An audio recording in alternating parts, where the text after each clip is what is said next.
Welcome to What We See, conversations across indie education with micro schools, homeschool families, and hybrid programs about what they're actually doing, how they know it's working, and what the metrics miss.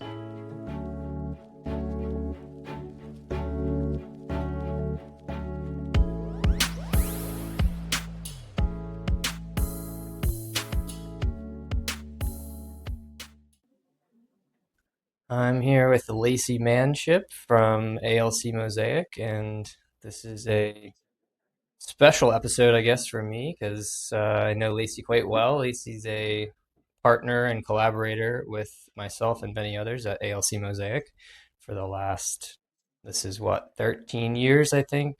We're ending the 13th year.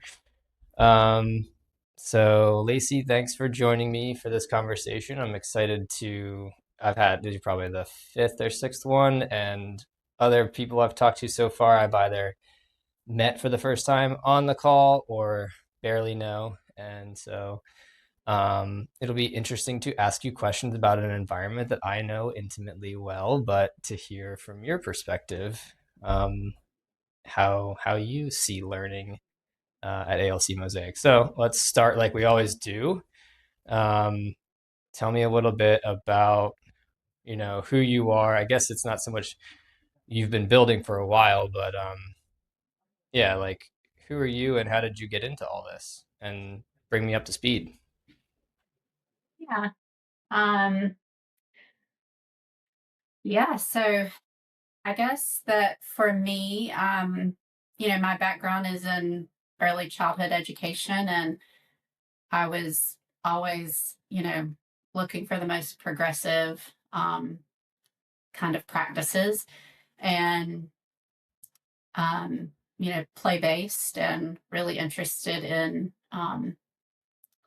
children, like what was happening for them.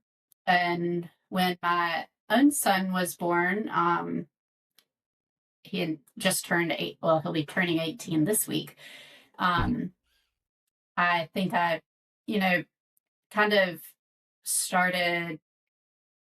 I guess really he led me to figure out that there were some more options in the world that I didn't really know existed. So I, we had kind of a progressive preschool experience that was cool, and um, through that, I met a group of other parents, and we eventually met Nancy. And together, I think that's when I first read Summerhill. And that was really the book that, like, sort of made me realize what else is possible in the world. And, that we really had options other than just like homeschooling or something like that. So, um, the group of us, really started thinking about what it would be to make a school. And that was about 13 years ago. So Mosaic started, and um, eventually Nancy met you. So that, keyed us into ALC. And it's all, just ballooned from there, from that sort of small part from me. But I think, Summerhill was a really big deal for me, and just following um, my own kid to realize like what was really going to work for him, and that the world I was coming from, in kindergarten, that, even though I was making it, you know, like the best I could, it still was like really, like not enough Mhm. spaciousness. Yeah.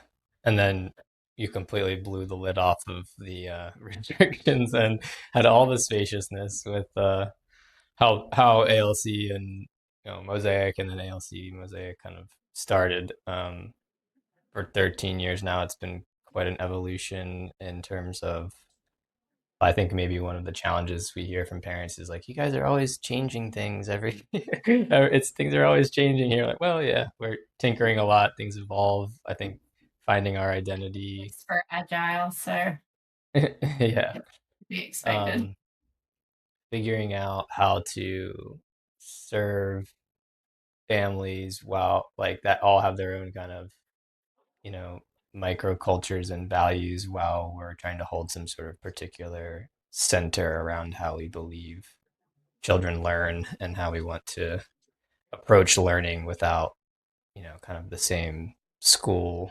lens that that we were trying to leave behind. So all that to say that, when I ask some of the next questions about like what learning looks like in your space or what a day looks like for you, it's certainly evolved a lot over the years. I don't know if you feel compelled to kind of share some data points about what the evolutions look like, but then maybe bring us up to speed in terms of like on a Tuesday morning, ALC Mosaic's 80 some kids and spanned all ages, and there's different facilitators that kind of focus their attention on different age ranges at least. But what does that look like for you? Typical day. Yeah. Um, yeah. So I think, when we first started, you know, when when I first started, the first year I was really, working here as a parent, just volunteering and being in that role. And the second year I started the early childhood program. And for the first 3 years we were really small. So the younger kids in our group, we had, you know, maybe 15, maybe 18 kids towards the end, and a small little space and a big woods that was also not really pristine, but a lot of fun for us, and a big gravel parking lot. So, for those years, um, it was really small, just myself and, one, maybe two other facilitators. And then all the big kids were across town on another campus. Um, and, we had in those days, and really, through most of the years with the younger children, we, had a flow to our day that, was some kind of, time where we were together having stories or song, talking about the day. And that the kids were playing. They were, playing in the sandbox. They were playing in the woods. We've always had, blocks and dramatic play and art and woodworking.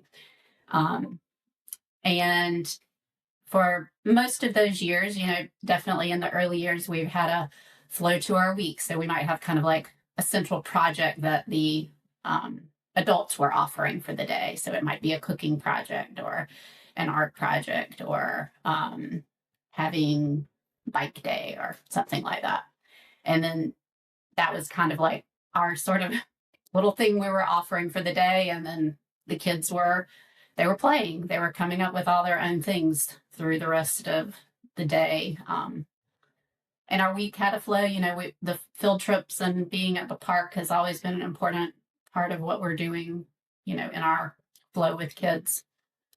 So, as we grew in, I don't know if it was maybe our fourth or fifth year, maybe our fifth year, we moved to one campus, hashtag.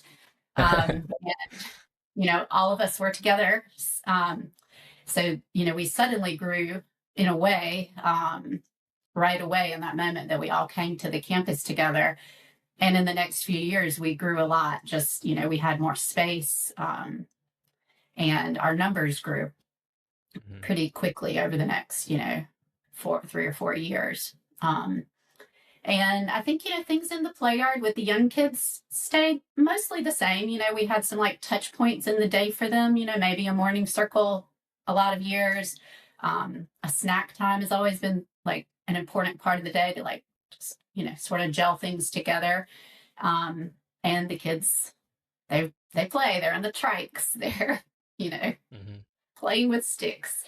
And it's always been a little different for the older kids, which for many years I was experiencing more through my own children as they were, getting older themselves. That, they had a lot more offerings in their day, things that they were creating. Maybe they were playing card games or getting together to play capture the flag or doing a math offering or something.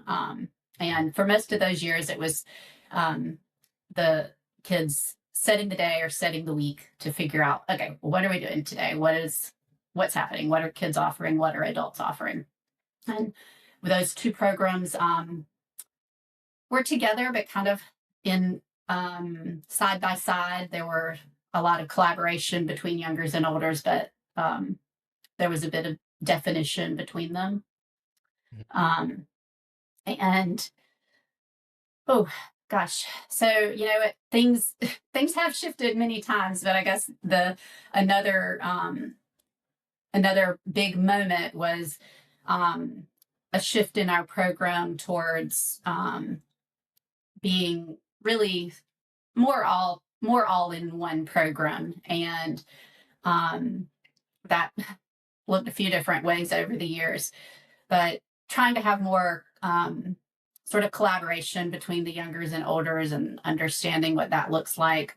um, Eventually, we were noticing that you know a lot of kids, as they would get older, we have some kids staying, but we have a lot of kids who are going off to other schools over the years. And seeing, I don't know, just really hearing from the kids what their needs were, what their desires were. We made some moves to have um, some more structured offerings for them. So in the last few years, the days, mostly for the older kids, have become more um, like they really know what to expect more. They can sign up for offerings that are going to last for 6 weeks or, longer, for maybe like half the year or something. Mm-hmm. And they're committing to join some of those. There's also still lots of drop-ins they can do, and still space for kids to, um, play and not go to offerings. So that's been a big shift for us in the last 3 or so years, and a big shift in my role as well, as I've kind of stepped out of directing. You want to ask me a Yeah, question?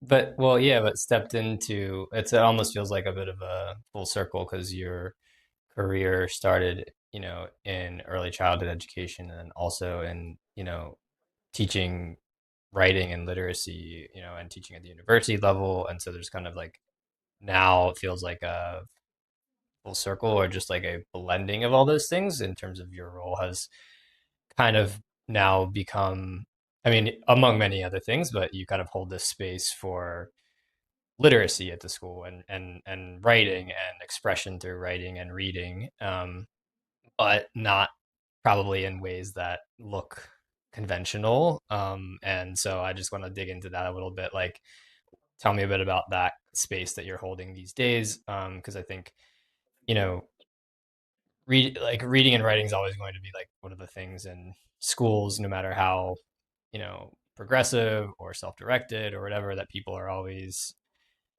concerned with, you could say, Yeah. or it's always like the stat that it gets put everywhere around everything. So I just want to yeah, I want to kind of bring a listener into like what they're seeing in your space and what it looks like for kids of different ages and abilities and interests. Yeah, paint that picture for us for a minute. Yeah, I'd love to. Yeah, just in a slight context, and bring me back if I get off track here. But yeah, I mean, in our early years, I was really putting my focus on, the program. And, I really never had the intention to do any administrative work. I really never ever wanted to do that. I'm really a teacher at heart. And I think when we were small, I was really doing that. But then as we grew, that the work really changed. So these last few years that I've been really stepping into the role of literacy facilitator again, that's really that's what I'll share with you. And um, yeah, it's pretty exciting because now these days uh, I'm working with kids around things that I love, reading and writing, and but in this environment that, most importantly, they're making choices themselves about wanting to do that. So Mm-hmm. um, in my space, I have a room in the school that, I'm sort of most of the time in. And in the we have sort of some blocks of our day. So first block, second block, through like that. So in the morning, the first block, I have a group of, it varies by day, but maybe from like 4 to 8 or 10 kids who are choosing to come to Reader's Workshop. And I'm working with them pretty individually. I might have a couple of 5-year-olds who, out of all the 5-year-olds, are the couple that just like really are excited. Like either they just like have a drive, they really want to learn to read right now, or they just want to be with me, which and they're happy to kind of do what I'm doing, which is also fine.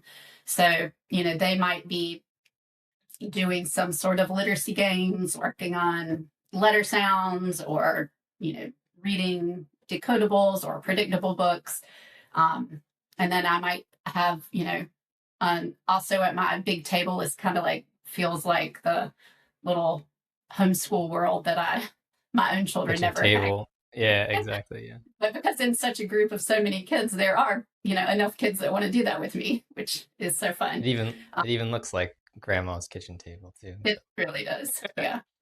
Um, so, I have a few 10 to 12-year-olds who are really kind of in the early stages of wanting to learn to read. And in our space, that's like really Normal. more and more, that's more of a norm. Like Yeah. you can be 10 and decide, now I want to learn to read, and I'm, really going to work on this. So some of those kids are also working on, more just base, fluency. They want to, I have some great activities that support older kids in learning to read that don't feel like babyish, but let them, really work through some of this, understanding patterns of spelling and that kind of thing. So I have a group of those people, and then I have some older kids who, they're actually pretty fluent readers and writers, but they like have this desire to work on.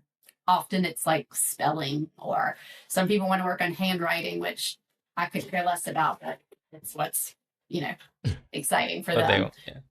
yeah. Yeah. And there's always some kids in the room reading what they want to read, and the room is full of books, and there might be some kids in there who want to work on typing. So they're there. Undoubtedly, there's a few like extra young kids who want to come in and bring their lunch, and they kind of know, okay, this space is quiet right now, but if I'm chill here, I can still, hang out. A lot of people have audiobooks. I'm super interested in kids having access to literature, even if they are not like reading fluently themselves yet, or, if they're dyslexic and need to have that accommodation. So there's always a jumble of headphones and figuring out which device it's going to be hooked to.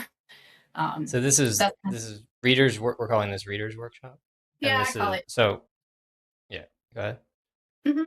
Yeah, so that's kind of the early morning, the next part of the day. Most days, I just, these names are just what I'm creating. Reader Studio is the next part of the day that kids can opt to.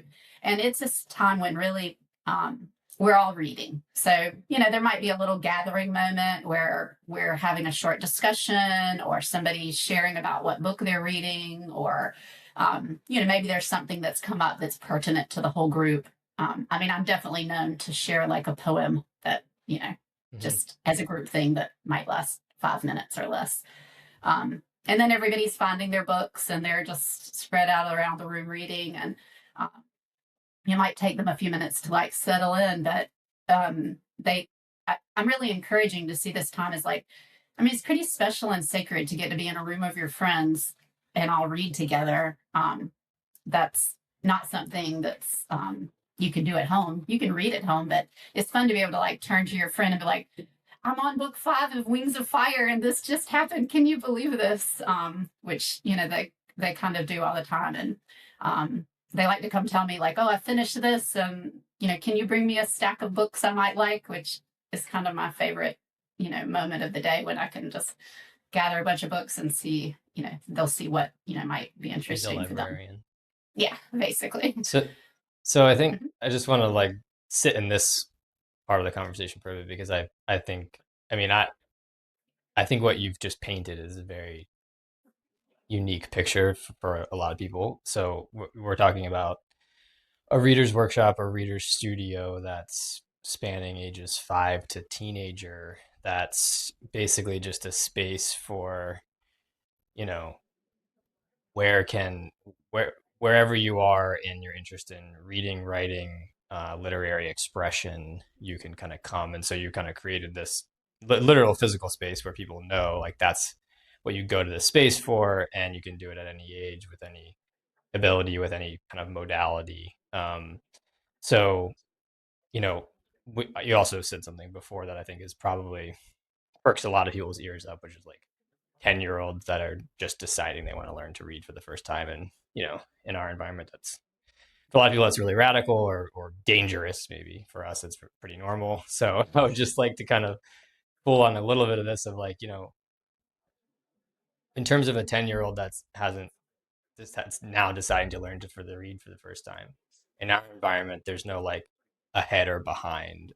So what what has someone like that gained perhaps um, in that time and space where they haven't learned to read? People would see like, oh, well, then they couldn't have learned all these other things because they weren't literate.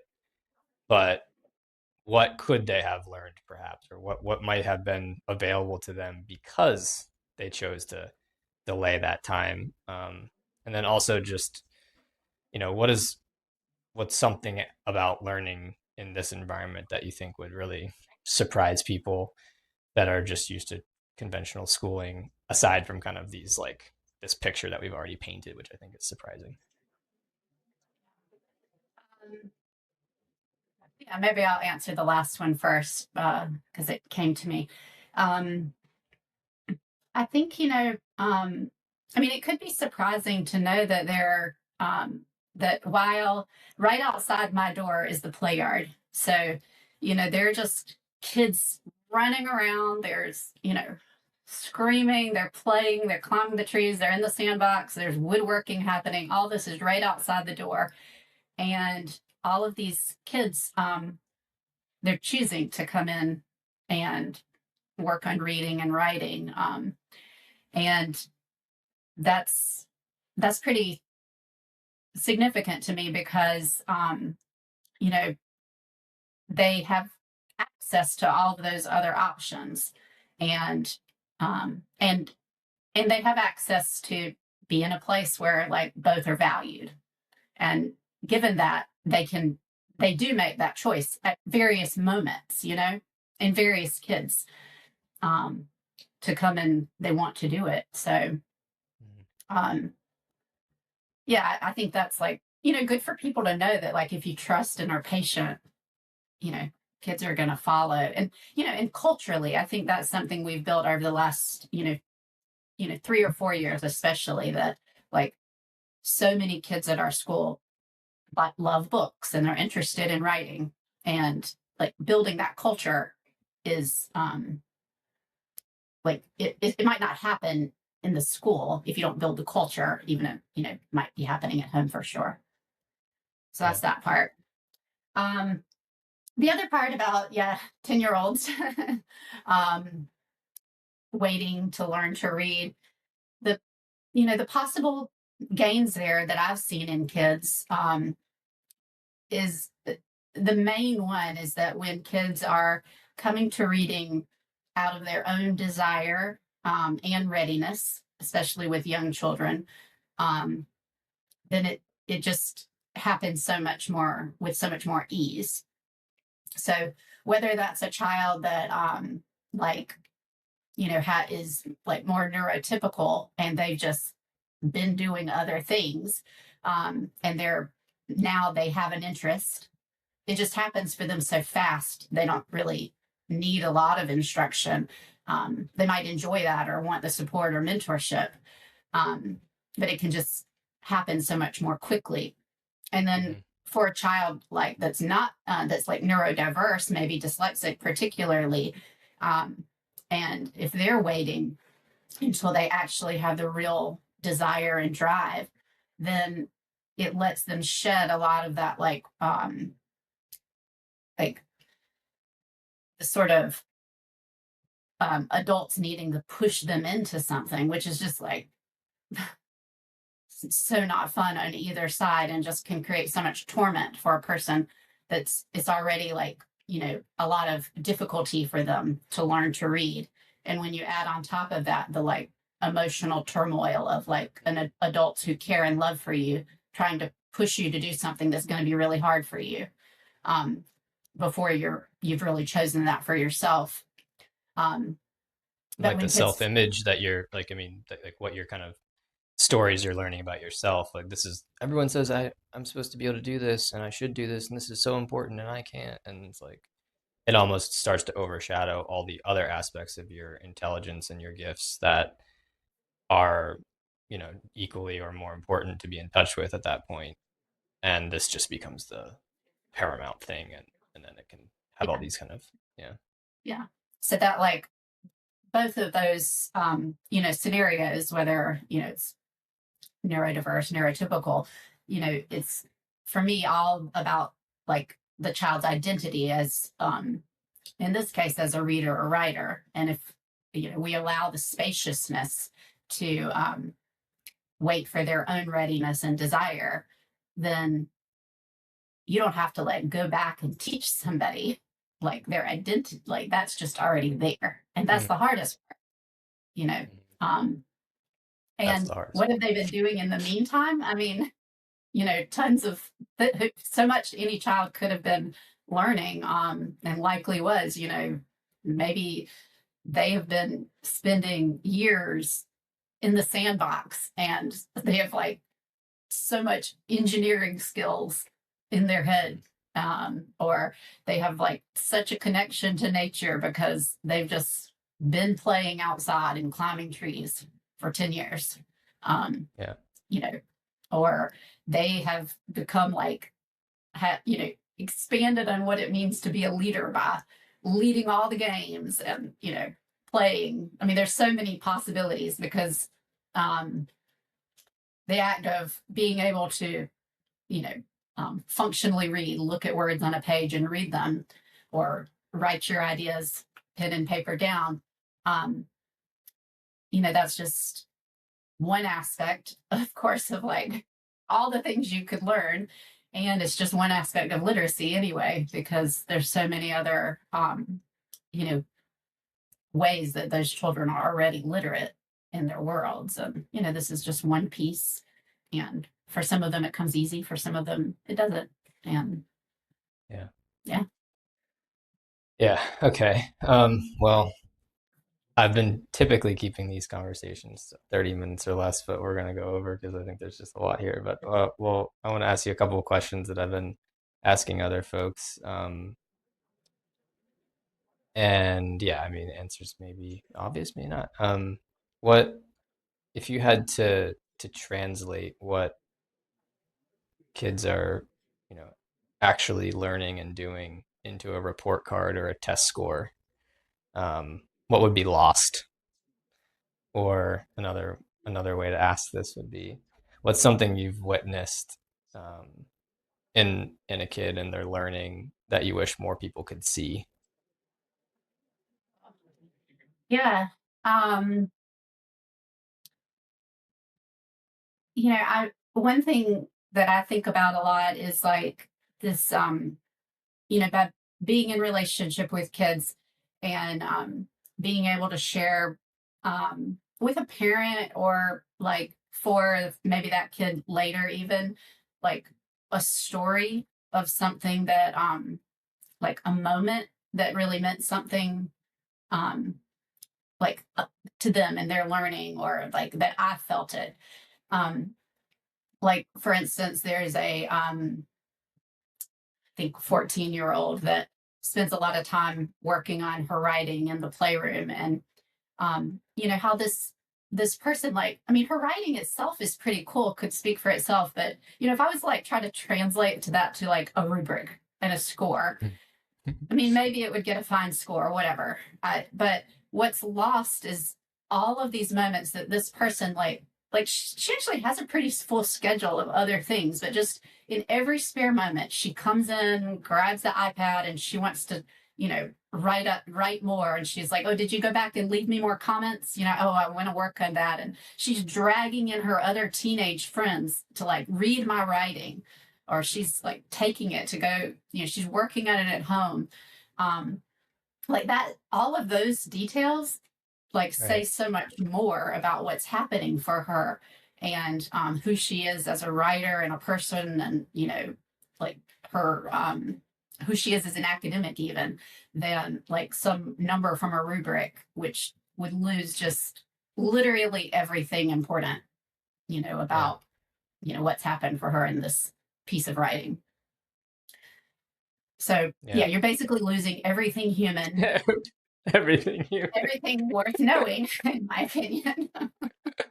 Oh, brutal but true. Yeah. I mean, my questions may be fairly leading, but I just want to see how people think about them. I think it's one of these things with education where like there's so many things that are just kind of like,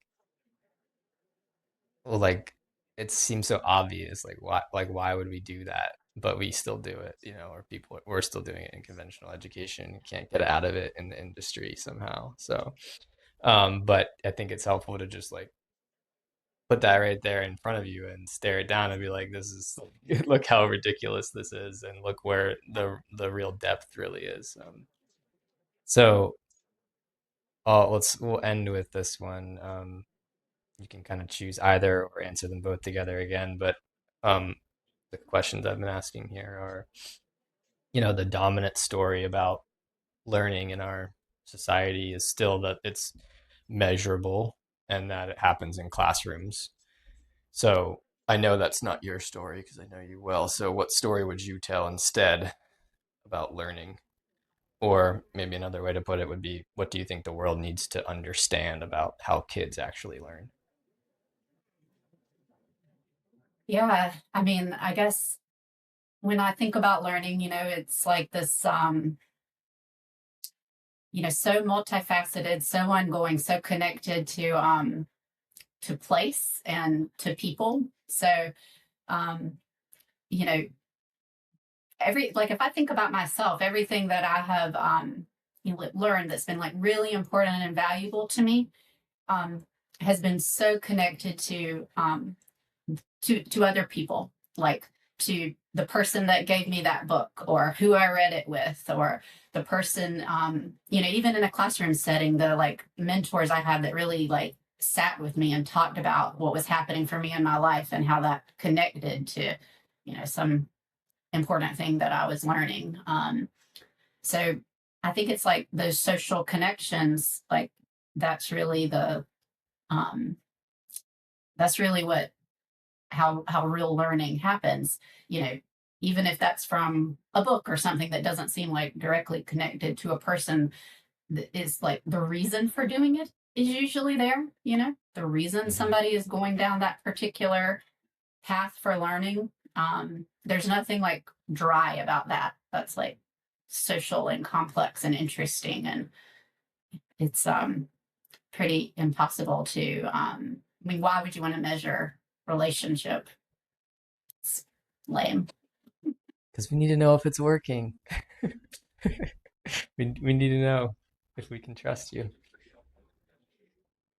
Thanks, Lacey, for joining me for this conversation and sharing a bit more about your work and how learning looks in your kind of newly inspired one-room schoolhouse playroom at ALC Mosaic.